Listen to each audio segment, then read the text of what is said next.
So what this unit for us consists of, first you'll kind of define simple machines a little bit. We'll talk about a measurement that we sometimes make of simple machines called their mechanical advantage. And then we'll talk about examples of simple machines, what the simple machines are, some real life examples, and then we'll do some practice about how we calculate mechanical advantage, how we use those different machines. All right. So to start, we need to talk about work. Work is a principle in physics, okay, in which, yep, so work is when a force is applied to an object and the object moves. Then work has been done. Pretty simple.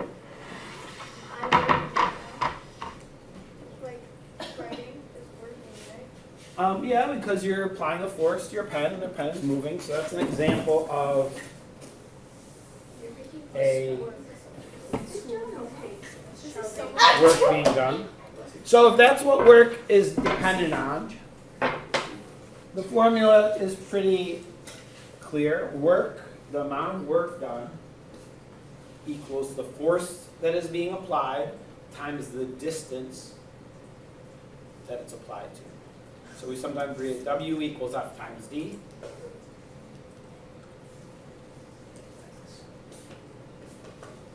Wait, would like, say you took like a language class and you had for like homework, you had to, like speak, would that be classified as work? I mean, technically, when you speak, you're applying a force to your vocal cords, which are moving. So technically, work has been done. So if you apply a force of 10 newtons, let's say, to an object, okay, and move it 8 meters. I did not move it 8 meters, but if I did, that would have done some work. How much work would I have done if I pushed a box using 10 newtons of force for 8 meters? 80 working minutes. 80 units. So let's think about units as we have for all of our sections here. What we do with numbers, we do with units. Raise your hand if you have some idea what the unit of work might be. Connor? Us. It would be kilograms times meters. No. Newtons times meters. Amna?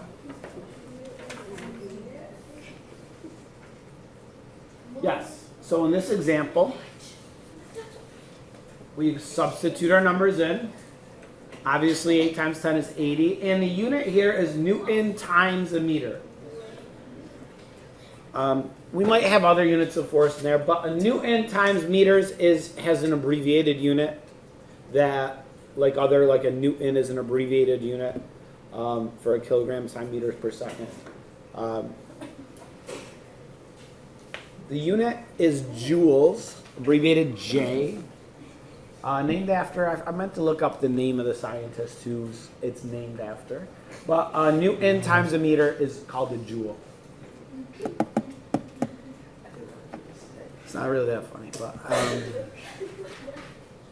so when we have 1 joule of work being done, we've applied 1 Newton's worth of force to move the object 1 meter. Mr. Duras? Yes. This is the linking work. Anytime something is moving, work's being done. Wow. So we have simple machines that can help us do work in various ways. Some simple machines can transform energy from one form to another, or transfer energy we're applying from one place to another. Machines can multiply the force that we're applying. Machines can change the speed an object's moving. They can change the direction of a force. Machines can be used for lots of different things. However, they do not change the amount of work being done. So if we move an object by applying a certain force to it, we've done some work. If we were to use a machine to do that same, to move that same task, we would not be doing any less work. It might be easier. We might be able to use less force, but we're not reducing the amount of work that's being done. But if you reduce the force, wouldn't that change? So yeah, we'll talk about this in a minute. And I'll wait and I'll tell you that in a second. So when we are using a simple machine, one of the things we calculate is the mechanical advantage. It basically sort of tells how much is this machine helping you? How much easier is it making it to move this object? And there's two types of mechanical advantage that we refer to. They're called actual mechanical advantage and ideal mechanical advantage.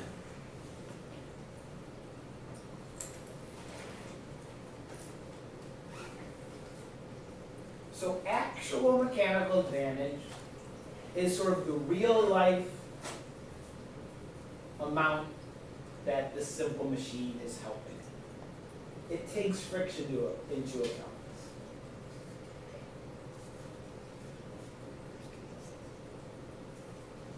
When we're calculating the actual mechanical advantage, we're using the forces that we're applying while using the machine to calculate. Actual mechanical advantage uses forces. The other type of mechanical advantage is called ideal mechanical advantage. And this is, you could think of it sort of as a theoretical mechanical advantage. Theoretically, how much should this machine help you? But it does not take friction into account when you're calculating this. Typically, when we're calculating ideal mechanical advantage, we use distances.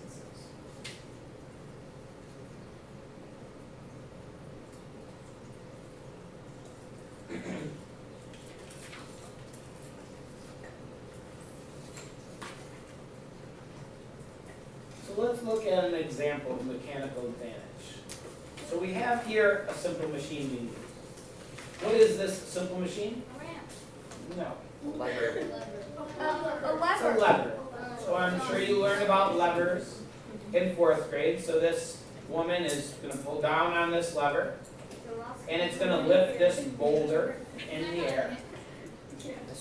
Now, she could just lift the boulder on her own without using a simple machine. If she did, would she be doing work? Yeah, she'd have to apply a force. She'd lift this boulder, so she would be doing work. However, in this case, she's using a lever to help her do the work. So this simple machine, this lever, the way that it's set up, is going to make it easier for her to lift the boulder. She's going to be able to use less force to lift that boulder. So, to calculate the actual mechanical advantage of this lever, we need to know the forces.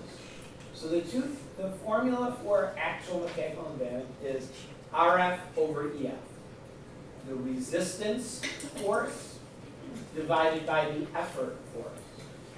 And so you could probably imagine what these are. What is the resistance in this scenario? The boulder. That's the resistance, the thing that you're trying to move. The effort is the force you use to use the machine. Ours is backwards. What? Ours is effort divided by resistance. No. Are you on the wrong slide? You're looking at the next slide. Never mind, guys. So the resistance force divided by the effort force will tell you the mechanical advantage. Which is going to be greater in this scenario? Resistance. Yeah, the resistance. Because she's not going to have to lift with the same force as if she were just lifting the boulder. Now, Willa asked the question a minute ago. Well, if you are applying less force, aren't you going to be doing less work? So are you? Why? As you look at this, is it becoming clear why you're not going to be doing less work? Because the resistance force. But why? Look at this. Count Because them. the resistance. Wait, no, I have a question. Hold on. Down. You have a question first? If she, like, since the rock's already on the lever, that means she had to lift it up onto the lever. Or she sort of dug under it and Oh. wedged that around there. All right, Alex, what are you going to say? Because you're when you're on the ground, you're lifting up using your muscle, right? Okay, so you're lifting up. For that, you just have to push down. It's because even though it's glued up in place, you're still using the same force. No, she's not. She would actually pull down with less force than if you were lifting the rock on. But yeah, because you're pulling all your weight down. No, it doesn't have to do with your You weight. can just fall down. Bella? And, like, Is it because the resistance force stays the same? The resistance does stay the same. And then if you divide it by a smaller amount, you get a bigger number? No. Willa, you're going to last try. Because the machine is doing so much. No, you're putting all the effort in. So what is the formula for the amount of work being done? Is work equals acceleration. force Distance. times distance. Force times distance. So if you're using less force, You're using less mass and you're accelerating. Then you must be more distance because she's farther away. so if she were to just lift this rock up, she'd only have to lift it up, whatever, a couple feet. However, when she's exerting this effort, what distance does she have to exert? She has to push this all the way down Yeah. to lift the rock up just a small amount. So yes, she can use less force, but she's going to have to exert that force for a longer distance. This is a trade-off you're going to have with every simple machine. If the machine is allowing you to use less force, you're going to have to apply that force for a greater distance. So when we're using the formula for actual mechanical advantage, the resistance force is the weight of the object, and the effort force is the force that you have to apply to use the machine.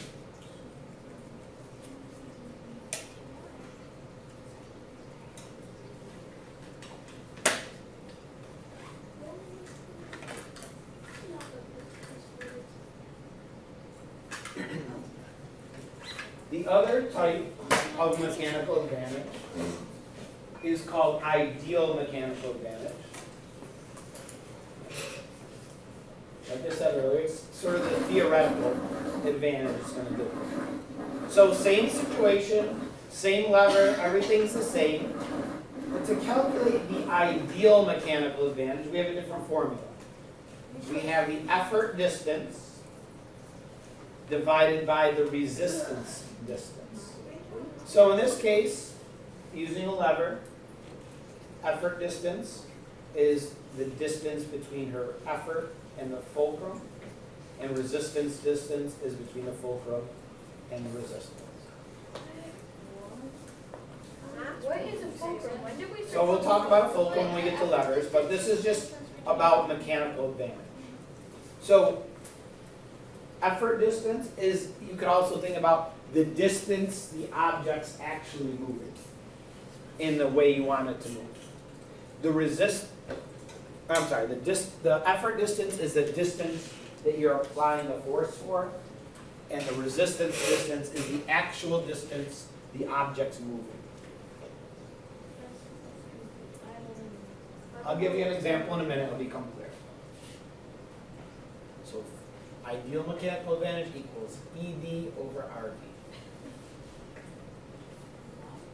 Effort distance over resistance.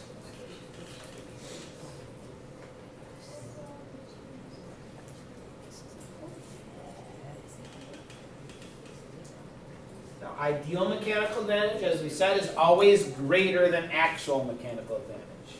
Actual mechanical advantage is sort of real life. How much is the machine actually helping you?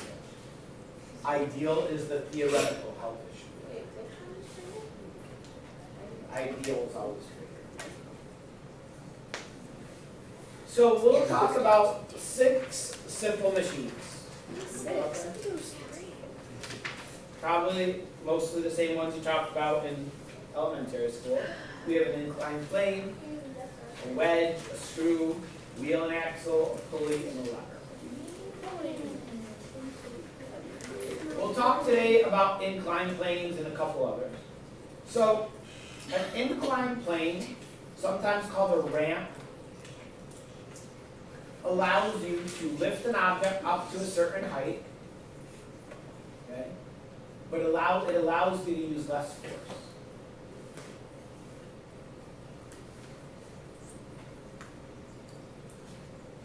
So if I have an object up here,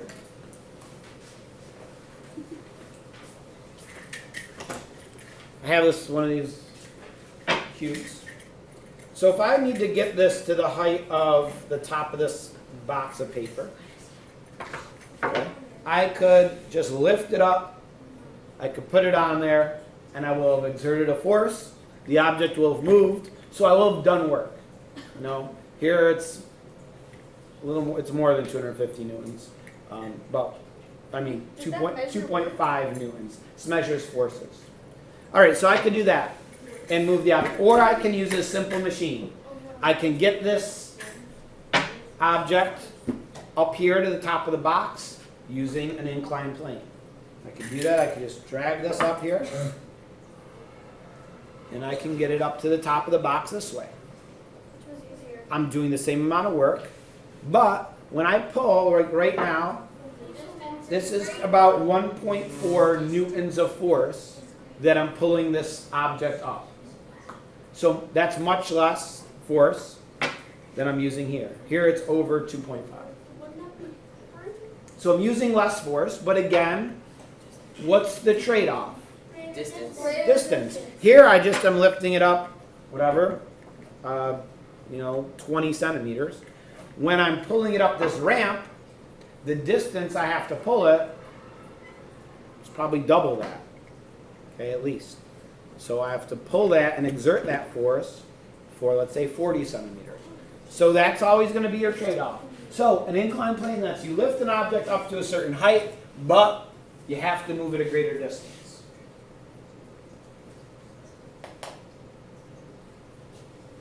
Which one's the best simple machine? There is no best. They're all different. I'm not. Does that what? No. The work I did is roughly equal, but the forces were different, and the distances were different. So that's the difference. So let's look at this example I have up here.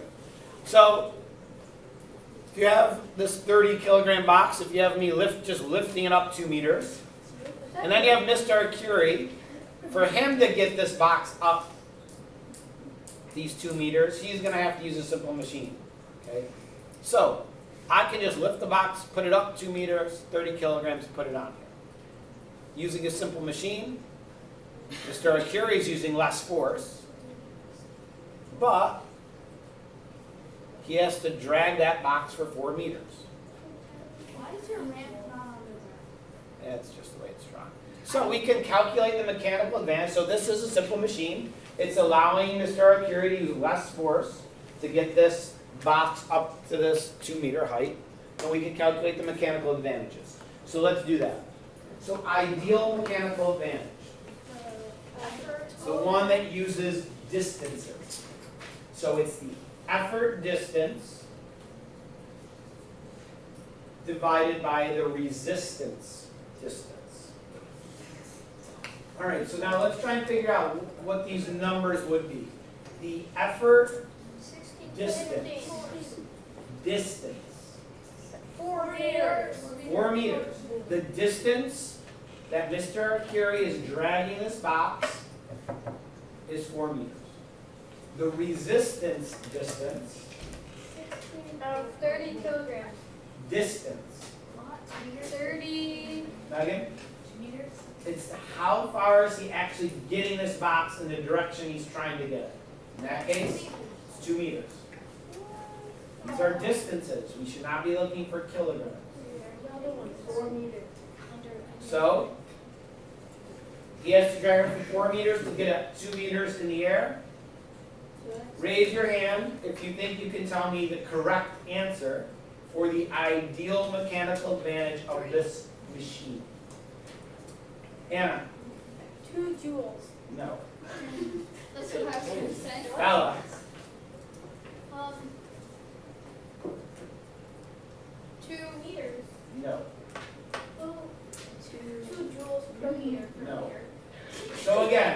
what we do, as in every formula we've used this whole year, to derive the units, what we do with the numbers, we do with the units. Well, meters divided. Emily? 2 meters per meters. Which meter per meter equals A millimeter. Kilometer. what? Oh, yeah. No, they cancel out. Oh, yeah. Anything divided by itself is 1. 2. It's just 2. Oh. Mechanical Oh, advantage That does not have a unit with it. So what you could think of, it's twice as easy to use this machine. Oh, okay. All right, let's look at actual mechanical advantage. So we have a different formula. You really freak out on the test and Actual mechanical advantage is the resistance force There's this one way. divided by the effort force. So now we're looking for forces. I got it. So what is the resistance force in this example, Bella? 30 kilograms. Yes, the resistance force is basically the weight of the object. You need to use 30 kilograms of force to lift this resistance. What is the effort force? 30 kilograms. Alex? 16 kilograms. 16 kilograms. That is the force it takes to actually use the machine. You got the answer? Yes. Oh, wait, there's.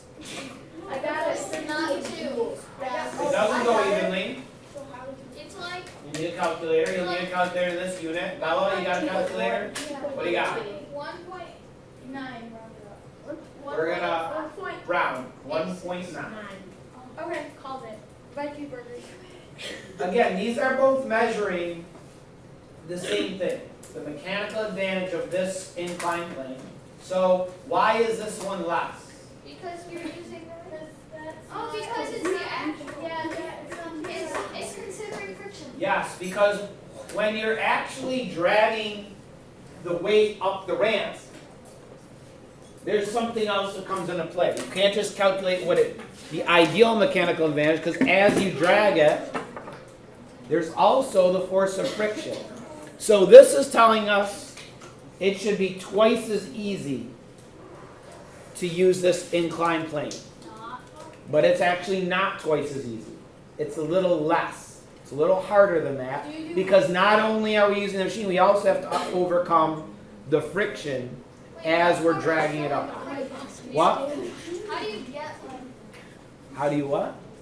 how does it do how does it consider friction? Because it's the actual force. Okay. So if this was a friction-free surface, Oh, it's showing the force. then I would be able to use twice. It would be twice as easy. But it's not friction-free, so it's not quite twice as easy. It's a little less than that. Alex? Mr. Arcuri Photoshop. No, that's a real picture. We really acted this scenario out. Somebody took a picture and I posted it there. All right, some actual examples of inclined planes. Stairs. So if you imagine in your house, if you have a 2-story house, well, you could just have like a ladder that goes from the first level to the second, and every time you need to go upstairs, you have to climb that ladder. And it would use much more force. So it would be harder. You'd have to exert a lot more force. For a smaller distance. Yeah, you look Okay. at it better. But instead, to make it easier to get up there, you have a set of stairs. Now, they don't have to be like stairs. You could just have a ramp. And it's going to be easier to walk up the stairs than just to climb up a ladder. If you think about, you could step up onto a desk like this. You want to? Go ahead, give it a try.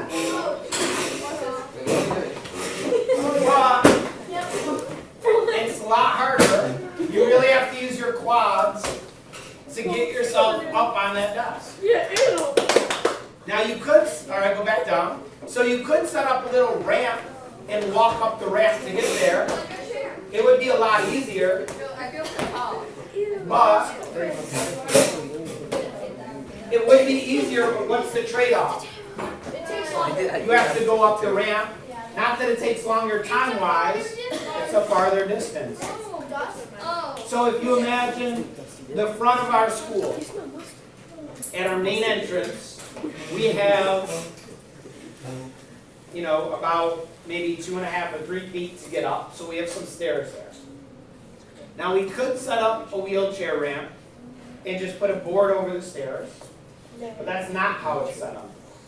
To get into using the wheelchair accessible ramp and the side of the stairs, think about that ramp. Why doesn't it just go straight up the stairs? Because then you would fall back. Because you would have to use too much force to wheel yourself up a very short ramp like that. So instead, the wheelchair ramp does what? It goes out, then it comes over, and so the incline is not that much. So you can use your arms, but the trade-off, you have to go all the way over and then all the way back to get up the stairs. So you're using less force, but you're doing it for a greater distance. If you go hiking up, one of the high peaks or any mountain, the trail does not just go straight up the side of the mountain. It would take too much force. You'd be climbing up. You could do it that way. Instead, if you think about trails up a mountain, they weave their way across the mountain. Those are called switchbacks, or a very steep road. Did you ever see pictures of that road, or maybe you visited in San Francisco? The windiest road, and it's up a big hill, and it goes back and forth. Again, that's a switchback. So it's not that road. That's going up a mountain. The same idea. You are slowly working your way up that hill. The incline is not that great, but you have to cover a much greater distance to get to the top versus just walking straight up the hill.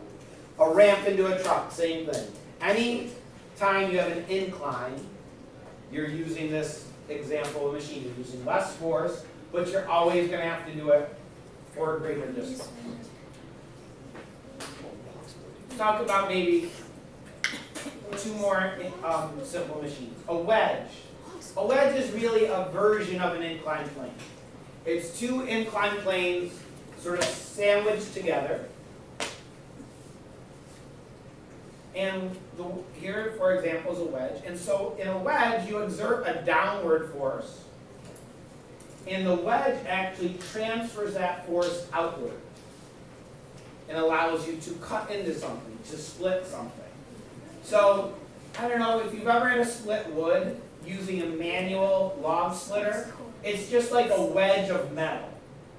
You put it into the log that you need to split, and then you hit it with a sledgehammer, and your downward force is transformed into a strong outward force, which actually splits the wood. Any cutting blade, a knife, a nail, scissors, those are all wedges. You transform a downward action into a splitting action. And the thinner and longer the blade is, the greater mechanical advantage it gives you. If you think about a sharp knife, has a very, very thin edge and a longer blade that allows you to apply very little force to cut in to whatever it is you're cutting.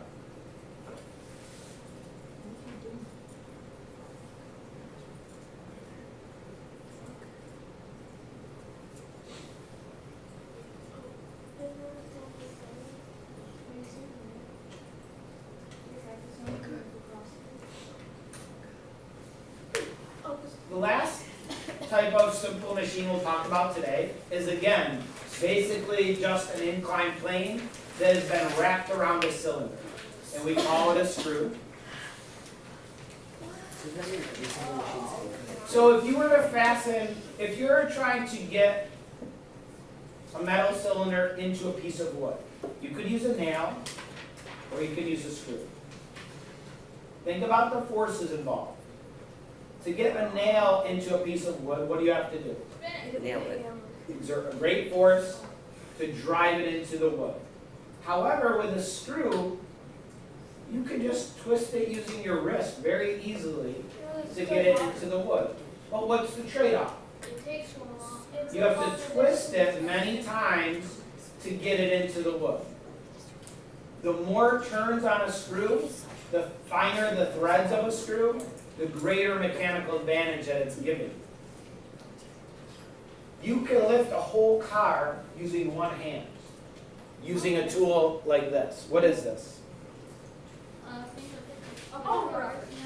where you like. That's the thing that closes. Yeah, you get out the tire. Yeah, it's a jack in case you have to change your tire. Basically, you put this under your car, and then you turn this very long screw. Now you have to turn it hundreds of times to lift the car even a little bit. But you're using very little force, but you're exerting that force for a long distance to lift that car off the ground. The threads on a jar are a screw. A drill bit, a screw. Okay? All of those things obviously multiply your force, but you have the constant trade-off of effort for distance. So let's look at an example here. Which screw do you think would be easiest to get into the wood? Would you have to use the least amount of force? A. But how many times are you going to have to turn it? A lot more. If you were to measure the length of the threads in screw A, and it were 16 centimeters, and the length of the threads in screw B were 8 centimeters, and the screw's 2 centimeters long, again, we can calculate mechanical advantage. Effort distance is the length of the threads.